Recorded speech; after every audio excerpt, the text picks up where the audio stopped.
Thanks so much for tuning in to another edition of the Bloody Legends with Jai That Aussie Metal Guy and Jim Taylor.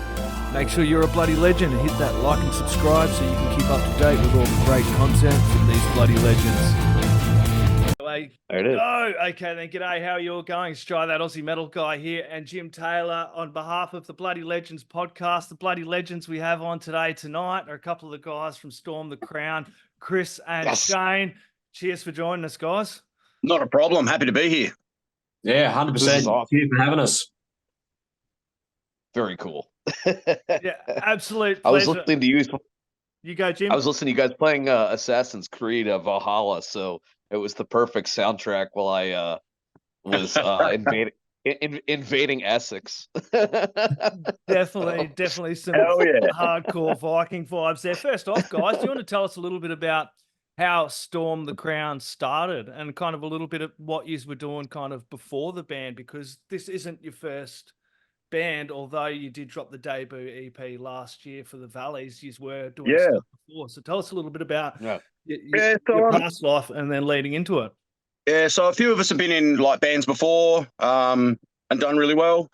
But this whole thing started probably about 7 years ago. So I work with our drummer, Adam, at a tattoo shop. And nice. I'd been hassling him for a long time saying, let's get together and just play some music, have some fun. So we did. I roped Shane in and was like, hey, dude, do you want to play bass? I'm going to play guitar. Adam's going to drum. It might be nothing. It might be something. Let's see what happens.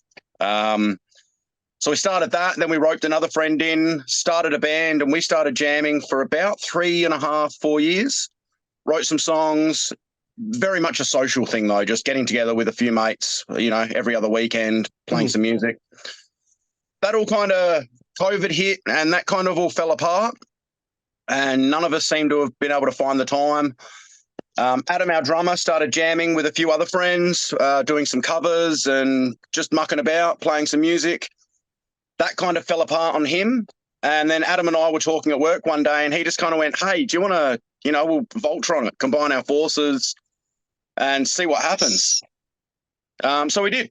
So we pulled Sean, the guitarist that he was jamming with in. We all got together. Shane, Sean and I sat down, wrote some songs, sent them off to Adam to learn. He learned them. Got another guitarist in, and the rest is history.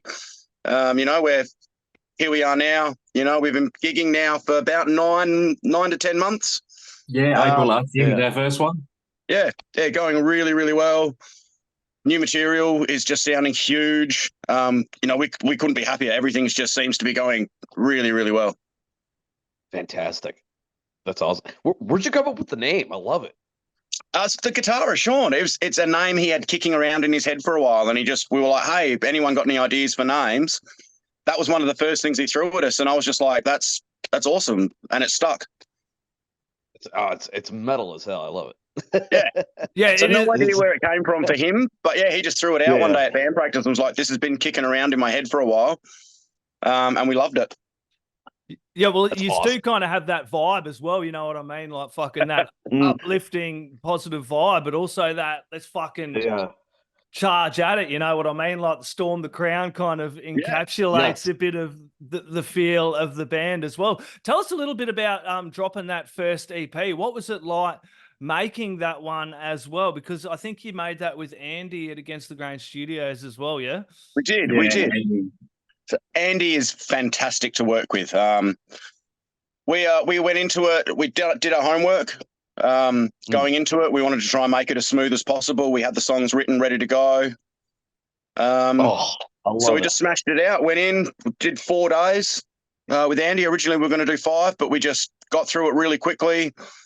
Everything just fell into place. Like I said, we did our homework beforehand, made sure we were 150% going into it, knowing exactly what we wanted, how we wanted it to sound, the direction we were going with it. So what changed for you guys? When did it start? Like, when did the motivation change and, really start pushing in that, fuck, we've got to make a real push at this and kind of get serious about, Storm the Crown and kind of pushing it out as well? Because you're all playing together off and on over the last how many years, and then it kind of seems you've gone into let's make a run at this? Yeah, well, look, the moment these songs came together, even initially, we knew we had something that was special. Super melodic, super catchy.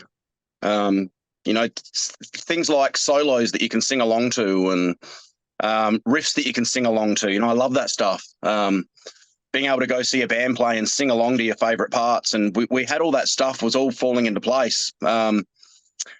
So it's just that natural progression. A few of us had been in bands that had done extremely well before, and it was just that we've got something here. Let's run with it.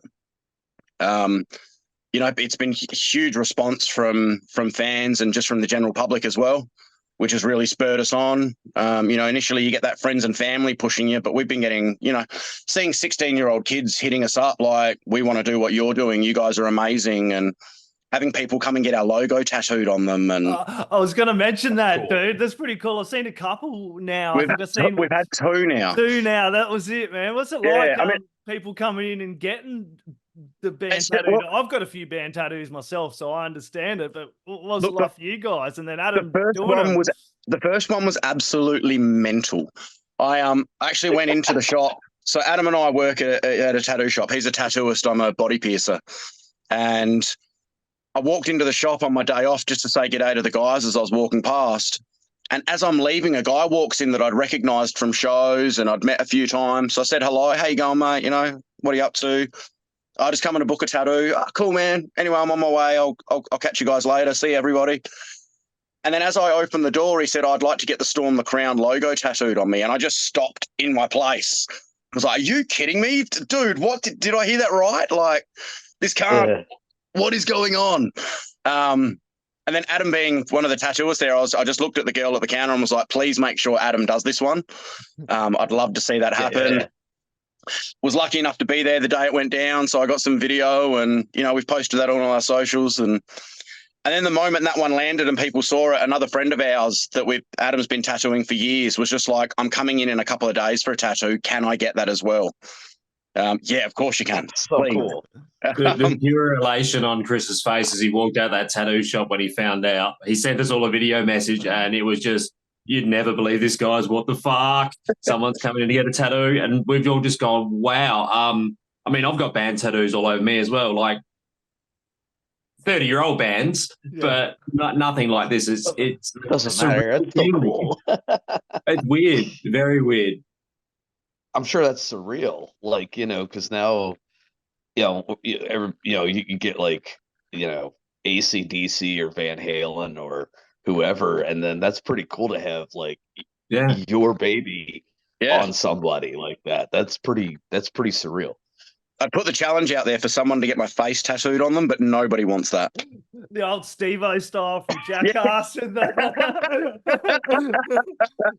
Don't make me do it. I've got dumber tattoos, man.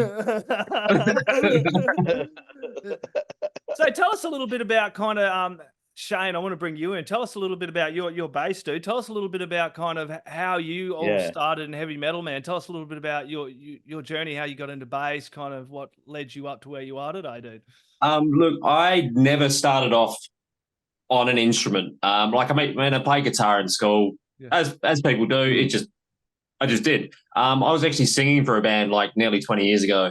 Didn't go anywhere. I just wasn't great at it. Put it plain and simple. I can sing, but I'm not brilliant. Essentially, I ran into Chris after not seeing him for maybe 15 years.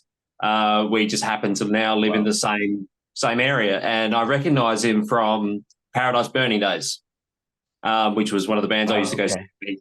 Every time they played, I saw him. And we just got talking, and a few months later, it was like, oh, do you know how to play bass? And I went, I suppose I can. It can't be too hard. So off I went and got a $50 Aria Pro banger, and it went from there. And I've always loved that instrument. I'm a big Trevor Dunn fan from Mr. Bungle. It's always been in the background. Like I've always been musically orientated. Like every single weekend back in the day, I was going to bands. So I suppose it was a general, like it was going to happen eventually. I was going to pick up something and play it. It just happened to be Chris that asked me to, and now here we are. Like 6 years later, I'm doing it more and more, and I'm learning heaps of new stuff. It's good to surround myself with the musicians I have as well, like Alex and Betty. Both have determination and drive to do this sort of stuff. Adam is just an animal. Our drummer is just amazing. Just his work ethic, all of their work ethics are amazing. So I feel like the sort of third wheel when it comes to this sort of stuff. So I'm coming into it late. Everyone else has been playing for years. But yeah, it's fun. It's a good time. Like I really don't have the words to explain it properly, but yeah, I'm just enjoying the ride. 100% enjoying the ride. Oh, a big shout out to Adam as well. I did get to catch you guys down here when you come to Renmark as well, and you put on an amazing show. Like you can just kind of tell with some bands the way he's held the audience. It wasn't a huge audience, but it was good for the regional area, which you guys understand. You're from regional areas as well, you know sometimes what a challenge it is, but just put on this amazing show, and I could just tell you guys had been around the traps before, played shows, and the amount of energy and I know charisma you kind of oozed playing that. It kind of really caught my attention because I've seen it kind of.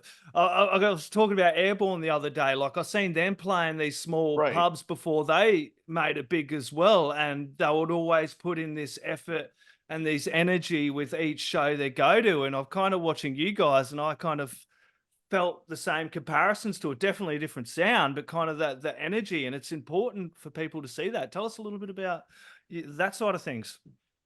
I just want to say one thing about Chris. Chris is Mr. Charisma, man. Yeah. As soon as that dude walks on stage, this person comes out, and he's just an amazing frontman. To have him standing up front and giving that performance that he does is just phenomenal. I pretty much liken him to what Alice Cooper's like.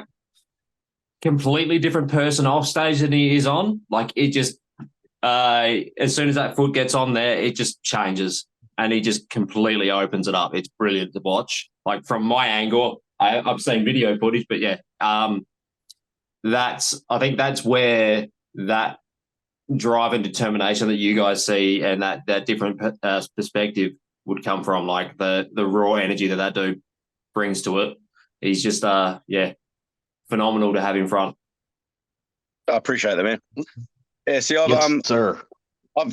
been blessed with a nickname very, very long time ago, 20 plus years ago, Killer Kowalski. Now, the Kowalski part never stuck, but the killer part did. And I turn into a madman when I walk on stage. I don't know what it is. There's something else comes out of me. I just turn into a bit of that. Yeah, I'm a bit of an angry person on stage sometimes, and I'm definitely not an angry person. I'm the teddy bear of the band. I'm the 100%. My daughter absolutely adores Uncle Chris. He is the biggest teddy bear in the world. Sorry to say this in front of all these people that are watching it. True, though. I'm a big softie. 100%. Was it you guys had your kids there at the show as well with the headphones on? One of you guys? Or my daughter was there. That was unreal, dude. That was so cool to see as a father, man. I was like, man, I should have brought my little girl, and it's like she would have fucking loved it, dude. It's good to see that when parents do that, because I'm not a drinker. I'm not like I used to be, but I still love going to shows. And now as a parent, it's for me, it's really heartwarming to see, parents bring their kids along to shows. Because as you touched on, like you got that nickname, Chris, but 99% of the people in the metal scene were just big, soft fucking teddies. Like I met some long lost family, like a long lost second cousin, and he was like, "You're not what I expected when I met him." And I'm like, because we're just soft, open people, and it's really good to be in this community and see that. Like when I chatted with you guys, you were the same. It's totally open, and it's really good to be a part of the SA metal scene and the scene in general. Unless you're these big bands, you guys are playing on stage and you're over on the merch stand chatting to people as well, and you bring your families along, and you're huge supporters of the shows in general as well. Look, it's a big thing for me is family. Like the band is family. I make sure every band practice I put on a barbecue for all the boys. We have a meal together. We, spend time together, not just playing music, but hanging out and, being brothers. And then that extends to everything else. you know, especially seeing young people at shows. That's a huge thing for me. They're the next generation of kids that are coming to shows, and encouraging these young people, you know, from like, especially these 16, 17-year-olds. These are the kids that are about to hit, you know, being able to go to the pub and being able to go see bands play. And they're the kids that will do it every weekend, and support bands and buy tickets. And, you know, seeing these young guys at shows is everything to me. I remember being one of those kids and getting love from the bands that I loved, and being able to do that now and see these kids have a good time and, you know, wanting to sing along, wanting to grab the mic, wanting to jump around and throw fists. And then at the same time, looking after each other and making sure everyone around them's having a good time as well. You know, it's awesome. And it's just a huge family vibe, and I love that. That's the go leading by example. We set the standard as well at these shows, man. Watching these young fellas rock right out, I love seeing it, like especially at some of these shows like Heavy SA and Metal United Down Under's coming. I've been to quite a lot of them, dude. And as you said, these young 15, 16-year-olds are in there tearing it up harder than anyone. And I don't have the stamina anymore. So I'm like, I'm so glad you guys are here and I can kind of hang at the back and watch a little. I'm so glad they're there as well. I don't want to jump around like that when I'm watching a band. I'm way too old for that now. Oh yeah, my back and everything bloody hurts as well. Can we go through, guys, some of the bands, artists, people that have kind of influenced and inspired you both as musicians? Yeah. I mean, I'm a pop punk kid. I grew up listening to pop punk. Oh. I still, you know, Blink 182, all that stuff are my go-tos. But on the heavier side of things, Slaughter, for this band in particular, like Alex the Terrible from Slaughter to Prevail has been a huge influence on me, with more his vocal techniques than his delivery. I'm fascinated by the way he can make these different sounds. You know, same with Will from Lorna Shore. Just how do you make these sounds? How do you do that? Oh yeah. And it's constantly pushing me and driving me to try different things and you know, change what I'm doing to see if I can do something different. A big thing for me as well, as I came up as a young kid doing a lot of theatre with my parents, and pronunciation and melody and those things are really, really important to me as well. So I don't just want to be super heavy for the sake of being heavy. Like, that's one thing, but being able to be clear and still understood and be able to sing along and have melody there as well. You know, you can be brutal for the sake of being brutal, but, you know, I want to sing along. I want to have a good time. I want to bop my head, you know. Sometimes it's cool to see a band and you're like, wow, that was the most brutal thing I've ever seen. But a lot of the time I want to sing along. I want to, you know, I want to go home and get in the car and go, I want to listen to that melody again. I want to sing along to that chorus again. You know, so for me, that's really important. That's brilliant. Because I was going to say, because like your diction, listening to your was it Neon that just came? Is that your newest single, correct? Your diction, you remind me of one of the bands I love is Gojira. Joe Duplantier is so heavy, but it's like, wow, I can understand what he's saying. And that's really important to me. You know, there's some points in songs where being super, super heavy and brutal is needed. But for the most part, especially with a lot of my lyrics, you know, I'm trying to convey a message sometimes, or I'm speaking about something that's really personal to me. So I want that message to be conveyed. I want people to know what I'm saying. Yeah, speaking of Neon, guys, that film clip you must be pretty impressed with. A couple of weeks, and it's like, what's it, 51,000 views? 51,000, I believe. Yeah. 2 weeks. It was awesome. I was chatting to Shane at the time. He was messaging me. He's like, fuck, it's this much already. I was like, fuck yeah, dude. Yeah. We spent the few days after that came out just with constant streams of messages to each other, like, wow, it's at 4K. What's going on? This is crazy. Wow, it's at this many. I woke up the morning after it came out and looked at it and went, we've had 400 views overnight. This is amazing. I can't believe we're at 400 views. Wow, this has just blown me away. By later on that afternoon, it had hit 12,000 and just skyrocketed and kept going. So, yeah, thank you, algorithm. Thank you, YouTube algorithms, and, you know, crazy people all over the world that listen to it. It's just, we can't fathom it. There's no words for it. Like, it's completely and utterly unexpected. The lack of sleep, real.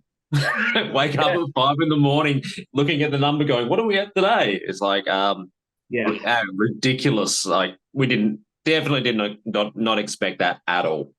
We sitting there going, "We'll get a couple of thousand views, hopefully." Yeah, that didn't happen. It blew us away completely. It's really great to see because YouTube kind of has some great film clips. But one thing I do want to put up, and you was talking of Alice Cooper, you mentioned him. We just interviewed Calico Cooper of Beasto Blanco, Alice's daughter, with Chuck Garrick was the last interview me and Jim done together. But we'd actually mentioned this about getting so many thousands of views. People, we love that you've watched it, but hit the subscribe. Just that one little inexpensive thing can help a band. It costs nothing at all to hit the like and subscribe. So if you're still brought up, if you're still watching this right now, hit the like and subscribe here, then head over to Storm the Crown and fucking like all their videos. Hit that notification bell as well, guys. Yeah, notification bell. It all helps. You know what I mean? Little things like that. Like it's 51,000 views. If half years hit the subs, we would have loved you twice as much. Yeah, absolutely. Like, even the comments, I made sure we responded to everyone's comment as well. Yeah, we have to, no matter how big this gets, no matter where this goes, we don't know where it'll go. Who knows? Yep. Still want to be that person that will respond to anybody who wants to have a chat. And that's just one thing I will always do. It's about being humble, not a big-headed prick. Literally, I don't care who it is. I don't care where we go. I'm still going to have a chat. And I'm still going to respond to questions or respond to comments on things. That's probably just more me, I suppose. we are 100%. We're that band that will sit on the edge of the stage after a gig and hang out and meet you and want to, answer your questions. That's the way. Yeah, I've seen it. I actually went up and had a chat to you guys. We're all really open, had a really good chat to Adam. He's a fellow survivor as well. I'm on remission at the moment, so a big shout out to him as well, dude. So, yeah, you guys are unreal. It's a tough slog being in the local scene as well. So when you were saying, Chris, it's like a family, it really has to have that bond and connection and do it for the love of it first before you can actually get your music out there, before you can even think of going that next step up, because it's such a fucking tough slog at the moment. You're playing shows, you're basically giving away albums and music for nothing and then hoping people come back on the other end. And, you're almost like buying merch and supporting your shows as well seems to be a really, really big part of what is happening today as well. Especially with the influx of international bands coming over here at the moment. The smaller bands don't get as big of attention, which sucks. I mean, it is what it is, but there's also so many good bands coming out of Australia right now. It is ridiculous. Totally. It's like COVID killed everything off, and then once that opened up, it was on for young and old, essentially. So it brought a lot of stuff out of the woodwork, which we're in the middle of it, so we know what's at stake. We know what we have to do to get our name out there, and we're just giving it a red hot go. It goes for everywhere in the world. People don't forget about the local shows. Go see those big bands coming. But it's like the band you're playing the Wrath of the Ronin show this week, which is the Ascended, which are fucking unreal. I heard them on that first album, and I was just blown away. Those guys have that melodic death sound, and I'm a massive Trivium fan, and I was drawing huge comparisons. I got actually a big Trivium tattoo on the inner of my arm here, and I was drawing huge comparisons on that first album to him and Matt's voice and the sound. I was fucking blown away. So that's a great show. And then you got yourselves and Headbore, which is another equally great Australian band too. So these great local shows. Headbore for a while as well, so it just that one fell into our lap. Literally, Matt heard about us from Heavy SA, and literally the next day after Heavy SA, he messaged us and said, "You guys want to jump on board this?" And I've gone, just a little bit. Cheers. Shit. Thank you. Right. Like it was just a weird thing. Like, because normally your promoters reach out, but someone who actually is in the band reached out to us instead and said, we dug what you did at Heavy SA, jump on board this. And then we found out later on it was Headbore as well. and we've been wanting to get on board with them for a while. We haven't had the chance to, and this just came together really well. Yeah, that's going to be a ripper show. I've caught Headbore a whole heap of times as well. And you mentioned Heavy SA. How good is that show and what Northie does putting on that show every year? And that's kind of one of the reasons, it was like one of the things that I fell back in love with the Aussie metal scene, going to those Heavy SAs and the New Dead Metal Fest back then, and just be blown away with the amount of fucking talent we have. I was just started doing radio. They're like, what do you want to be called? I'm like, Jai, that Aussie metal guy. And I started doing an Australian Made show, which was all Aussie fucking metal, which I've come back to doing again once a week on Cranium Radio. And it was always such a blast for me to go to these shows like Heavy SA, New Dead Metal Fest, and then fucking see the quality and the talent of music we have over here in Australia. And then Jim, he's over there in the US, so he sees some of those bands as well, and he's messaging me, man, how about this? How about this? You know? Yeah. I was lucky enough to be, part of that whole scene when it first started here in Adelaide with Truth Corroded, Double Dragon, my band Closed Casket, so many awesome bands, and huge shows. And the scene was just massive at the time. It was amazing. Yeah. You had Double Dragon. They jump on from Double Dragon, didn't you, with you for the track well, there at Heavy SA? Lee's a really good mate of mine. So I reached out to him and said, hey, mate, look, we'd love for you to come along and jump up. And he was stoked. He hadn't been on stage for, I think he said 10 years. Yep. And just jumped at the opportunity. It's worth reaching out to your mates that you... I remember seeing them at Soundwave. I think it was Soundwave they played many fucking year ago, and I was with a heap of mates. They ended up getting on the piss with him and the band back at fucking the old Enigma Bar. It's closed now. Yeah. I piked out because I was an old cunt even back then. But might even been Big Day Out, maybe. Yeah, it could have been, dude. It was fucking so long ago. I'm pretty sure was probably Big Day Out, dude. That was forever ago, man. But they put on a ripping performance then. A great show. Yeah, no, I was there as well, man. Yeah, and I think I caught them when they didn't they come back for New Dead or recently or Heavy SA a few years ago and do a one-off performance. They did New Dead a few years ago. Yeah, New Dead wasn't anything for about that was 10 like years. No, that was, about 2000. Wasn't that 2010 or 2011? Yeah, about 10, yeah. Oh, It's still been a while, but time flies. It only feels like yesterday to me. Yeah. But having him on stage with Killer was brutal. Like having them two scream off at each other was something to hear. And look, I hadn't been on stage with Lee for 15 years, so that was just fantastic being able to do that again with him. Yeah, no, it's important to get along and support these shows as well. So, seeing how Neon's gone, and then everyone kind of getting into that, that guys kind of motivated you for some new material. I think big time. We're something. Oh yeah, we're actually in the studio. I think it's in about 8 weeks' time. Yeah, mid-May we're back in. Yeah. So hoping for 6 songs. Wow. We've got the songs written. We're playing most of them live already. I was going to say, are you trying them out now or okay? There's only one song that we haven't, but there's got one song that we haven't played live, but I think we're going to save that and drop it as a single and play it live for the first time after the single drops. Oh, that's cool. Very cool. Yeah, but just do it really big. It's a fantastic song. It's one of those songs that's just stood out to us, and I'd need to finish writing the lyrics for, but that's another story. But it's So 6, hopefully 6 more songs. I don't think we're going to release them all in one big drop. I think we'll probably drop them one at a time or 1 or 2 at a time. Spend a few months just dropping stuff. It's going to keep people interested, keep people engaged, keep people wanting more. Yeah, and of course you'll see another film clip coming too. Or 2.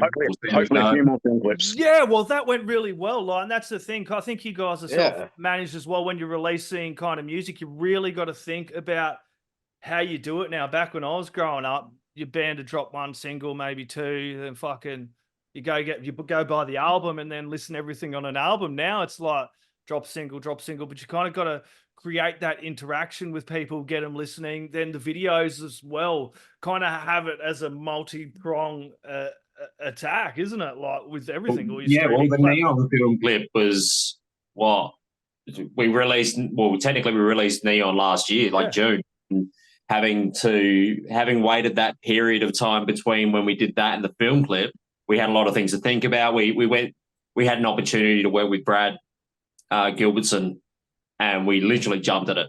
Like, he did the film clip for us, and I don't think we could have asked for a better outcome. If we did that 8 months ago, it definitely wouldn't have been the same thing. So, I mean, I think we were better off waiting for that. But yeah, it's a weird thing watching it back now, going, crap, we did this. We've been seen everywhere. Like, we've had people from Russia, Greece, which was really weird. I've just had like messages from Greece going, "This is your film clip," blah blah blah, and they're tagging us and stuff. The US, we've got a guy, Doc Rock, I think it is, who he's been messaging us heaps. He's been spruiking us quite a bit. It's just an overwhelming, essentially, overwhelming like from everybody around the world so far. We just got to now bring that to Adelaide, and yeah, hopefully we can get the same response in our hometown, which is harder to break into than anything, I suppose. It is, I've noticed that as well. Like, a lot of people, I've talked about some of these bands we have here in Australia, and I've talked to some Aussies, and they don't realise the quality of the talent and the bands, or they're more likely to go spend money on bands overseas, which is great to do. But also, we have such a killer live scene in Australia, like an amazing Australian scene. Like, Adelaide has a fucking... I'm kind of SA because I know this scene pretty well. We have an amazing fucking scene here. You know, I know Brisbane does, New South Wales, Victoria, Tassie, Perth are doing some amazing things because they're over there, and Northern Territory even. People complain about bands not coming to their states. Try be Northern Territory and Perth. They've created a vibrant heavy metal scene on their own, same as Tassie. I lived in Darwin for a while, and the scene there was fantastic. Yeah, dude. And all local bands. I was blown away by it. Yeah, and that's what you kind of fucking people need to do, get along and kind of support these seeds. And I want to mention also that clip with Neon, 51,000 views. I noticed that the Kings of Rock Run DMC cover, dude, you done sitting in that bloody room there. I was watching it, looking at all your pop finals. That's 11,000 views on that already, dude. 11 days as well. I'm actually working on another one right now, so... That kind of thing's pretty cool. How important is that? I think that's pretty important, being able to... that's one thing I can't even fucking get my ass around, doing reels and short videos, which I need to do. But doing those cover videos, and that is really also another way to add people onto your band and check that out as well, eh? Definitely. But I love watching those videos. I will sit on YouTube and watch these guys do these cover videos with extreme vocals, and I love it. And so that's what spurred me on. So actually, the one I'm working on at the moment, I'm not going to say what it is because I'm hoping I'll drop it hopefully in the next couple of days. But it was literally something I sing in the shower, and was having a bad day yesterday and just went, you know what? I need something to fill my time in. Let's record that song. It could be horrible. It could be bad. Just do it. Yeah, just do it. And that's the mentality I've had with that stuff. You know, it's a just do it sort of attitude. You need to... If you don't do it, you never know. If you don't put it out there, you don't ask the question, you never know.